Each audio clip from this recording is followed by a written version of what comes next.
New York time ਦੇ ਮੁਤਾਬਿਕ Iran ਦੀ ਜਿਹੜੀ ਦੂਸਰੀ ਵਾਰੀ ਫੇਰ ਹੁਣ ਜਿਹੜੀ ਜੰਗ ਸ਼ੁਰੂ ਹੋਈ ਹੈਗੀ ਆ ਜੀ 10ਵਾਂ ਦਿਨ ਲਗਾਤਾਰ ਹੋ ਗਿਆ ਯੂਐਸ ਤੇ ਇਰਾਨ ਦੇ ਵਿੱਚ ਅਟੈਕ ਚੱਲ ਰਹੇ ਹੈਗੇ ਆ ਤੇ ਨਵਾਂ ਜਿਹੜਾ ਟਰਨ ਆ ਇਹਦੇ ਵਿੱਚ ਲੈ ਲਿਆ ਹੈਗਾ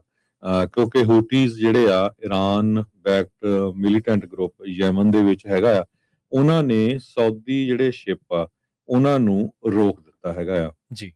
ਸਮੁੰਦਰ ਦੇ ਵਿੱਚ ਜਾਣ ਤੋਂ ਸੋ ਕਹਿੰਦੇ ਪਈ ਹੂਟੀਜ਼ ਜਿਹੜੇ ਆ ਉਹਨਾਂ ਨੇ ਜਿਹੜੀ ਥ੍ਰੈਟ ਆ ਫਾਇਰ ਕਰਨਾ ਖਾਸ ਕਰਕੇ ਜਿਹੜੇ ਉੱਥੋਂ ਸ਼ਿਪ ਲੰਘ ਰਹੇ ਆ ਇਹ ਇੱਕ ਹੁਣ ਇਸ ਜੰਗ ਦੇ ਵਿੱਚ ਖਤਰਨਾਕ ਮਾਹੌਲ ਹੋਰ ਪੈਦਾ ਹੋ ਗਿਆ ਹੈਗਾ ਜਿਹਦੇ ਨਾਲ ਗਲੋਬਲ એનર્ਜੀ ਮਾਰਕੀਟ ਇੱਕ ਵਾਰੀ ਫੇਰ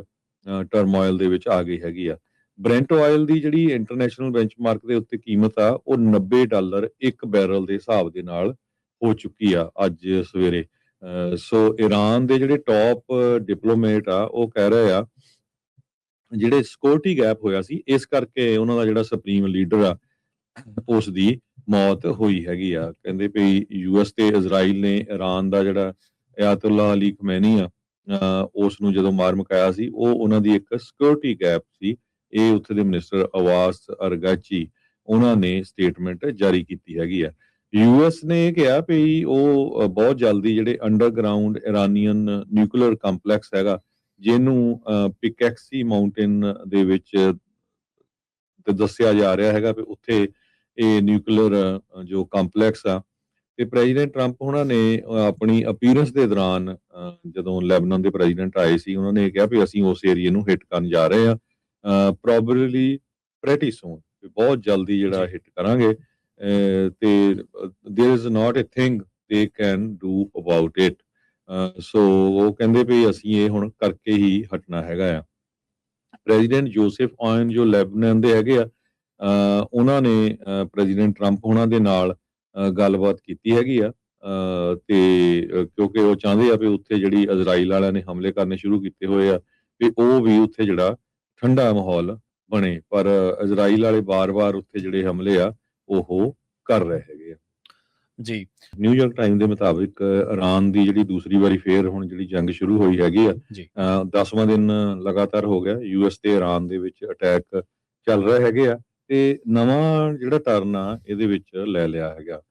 ਕਿਉਂਕਿ ਹੂਟੀਜ਼ ਜਿਹੜੇ ਆ Iran backed militant group Yemen ਦੇ ਵਿੱਚ ਹੈਗਾ ਆ ਉਹਨਾਂ ਨੇ ਸਾਊਦੀ ਜਿਹੜੇ ਸ਼ਿਪ ਆ ਉਹਨਾਂ ਨੂੰ ਰੋਕ ਦਿੱਤਾ ਹੈਗਾ ਆ ਜੀ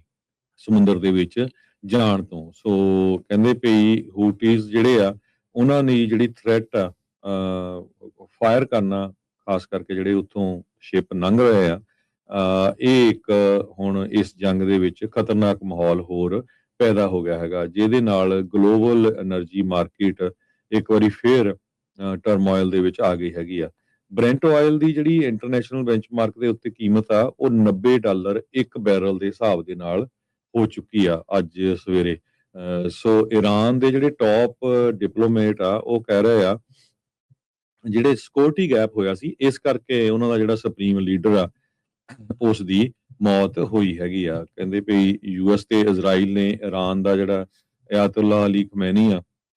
ਉਸ ਨੂੰ ਜਦੋਂ ਮਾਰ ਮੁਕਾਇਆ ਸੀ ਉਹ ਉਹਨਾਂ ਦੀ ਇੱਕ ਸਿਕਿਉਰਿਟੀ ਗੈਪ ਸੀ ਇਹ ਉੱਥੇ ਦੇ ਮਿਨਿਸਟਰ ਅਵਾਸ ਅਰਗਾਚੀ ਉਹਨਾਂ ਨੇ ਸਟੇਟਮੈਂਟ ਜਾਰੀ ਕੀਤੀ ਹੈਗੀ ਆ ਯੂਐਸ ਨੇ ਕਿਹਾ ਵੀ ਉਹ ਬਹੁਤ ਜਲਦੀ ਜਿਹੜੇ ਅੰਡਰਗਰਾਉਂਡ ਇਰਾਨੀਅਨ ਨਿਊਕਲੀਅਰ ਕੰਪਲੈਕਸ ਹੈਗਾ ਜਿਹਨੂੰ ਪਿਕੈਕਸੀ ਮਾਊਂਟੇਨ ਦੇ ਵਿੱਚ ਤੇ ਦੱਸਿਆ ਜਾ ਰਿਹਾ ਹੈਗਾ ਵੀ ਉੱਥੇ ਇਹ ਨਿਊਕਲੀਅਰ ਜੋ ਕੰਪਲੈਕਸ ਆ ਤੇ ਪ੍ਰੈਜ਼ੀਡੈਂਟ ਟਰੰਪ ਉਹਨਾਂ ਨੇ ਆਪਣੀ ਅਪੀਅਰੈਂਸ ਦੇ ਦੌਰਾਨ